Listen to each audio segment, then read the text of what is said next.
one of the things about Ken that's always struck me in his leadership is that he leads like a father in organisations and stuff like that when I've seen him working. You're his daughter.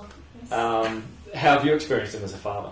He's always been a really hard worker, and so growing up he did work a lot, but in my memories I can never remember him not being there.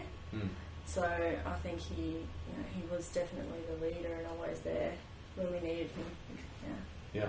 One of the things Ken does great in organisations is developing people, caring about people, providing for them, empowering people. How have you experienced that?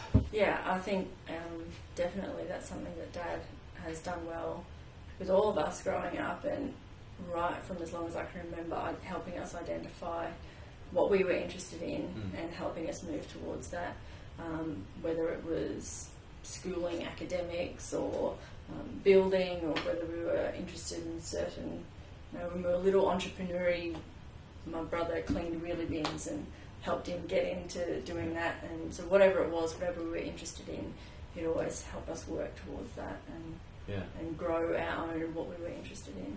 Yeah. So all of you kids have taken that part of his nature, that entrepreneurial sort of thing, haven't you? You're developing fresh ideas and taking life in the direction you want it to go. You're all confident. Yeah. Dad's running for mayor. How's the rest of the family feel about that? Good. He's always, from the first moment we moved here, had a heart for Logan and been passionate about the people in the city, and I think that he will do it and do it well. Yeah. I think that's one of the things he stirred in me in my relationship with him, is a love for the city. When I think about Ken, I think of him as a father in the city already. He loves the whole city, wherever he gets to connect with it. So I've seen him work hard. I've seen him work long hours. I'm sure you've seen him. And Mum. Yep, Mum too. I mean, they work hard for people and for community. When I think about Ken and his love for the city, I see him loving it like a family, like I've seen him love you guys, and he loves to protect. He's very jealous for you. As a family, he's jealous for the city. I've seen him express that in the same way.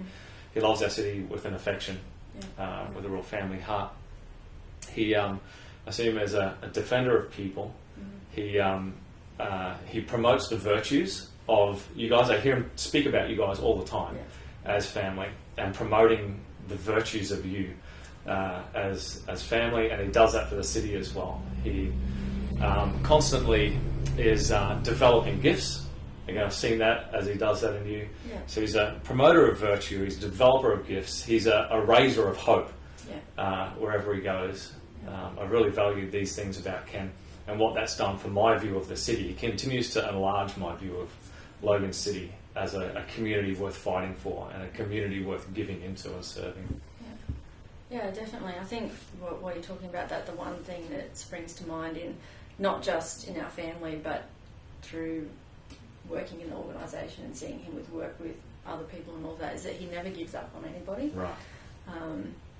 Even sometimes where you might be wanting to, or from my perspective, but he never will write anybody off. He would never give up on anybody. He's always sees the gold, always sees the heart in that person, and is always about supporting and building up and working through, whether it's for us as kids, as a family, or for the greater organisation and community. Is always about looking for that good and building up and drawing that out. Yeah. He's, I guess, what I would call he has a creator brain. It's that whole outlook on life of looking for the possibilities, looking for the solutions, and creating and making and building. He never gives up. In a good way. Yeah, that's right.